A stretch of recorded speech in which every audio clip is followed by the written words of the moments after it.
नमस्कार सर्वांना. Sweet corn आधी चाकूच्या साहाय्याने कापून घेतला.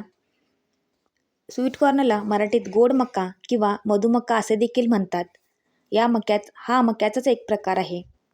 त्याच्यामध्ये बेसन, तांदळाची पिठी, रवा, आलं लसूण, त्यानंतर गरम मसाला, कस्तुरी मेथी, बेडगी मिरचीचं लाल तिखट, मीठ, थोडंसं हिंग, ओवा, त्यानंतर जिरे घातलेले आहेत आणि कोथिंबीर बारीक चिरून वापरलेली आहे.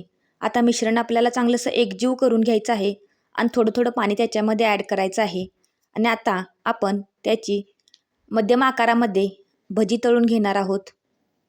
स्वीट कॉर्न हा मक्याचाच एक प्रकार आहे जो गोड चवीसाठी ओळखला जातो. याच्यामध्ये vitamin A, B, E, fibre, antioxidant आणि खनिजे भरपूर प्रमाणात असतात. हे पचनासाठी अत्यंत उपयोगी आहे. डोळ्याच्या आरोग्यासाठी आणि रोगप्रतिकारशक्ती वाढवण्यासाठी हे खूप फायदेशीर आहे. याच्यामुळे शरीराला अनेक फायदेशीर गुण मिळतात. तयार होणारी भजी एकदम क्रिस्पी लागतात. कांदे भजीपेक्षा सुद्धा एकदम चवीला उत्तम असतात. दोन्ही बाजूने आपल्याला एकसारख्या अशी भजी भाजून घ्यायची आहेत. तुम्ही बघू शकता अशा प्रमाणे आपले सर्व भजी आता भाजून झालेले आहेत. व्हिडिओ आवडल्यास व्हिडिओला नक्की लाईक करा, शेअर करा, चॅनेलला सबस्क्राईब करायला विसरू नका. धन्यवाद.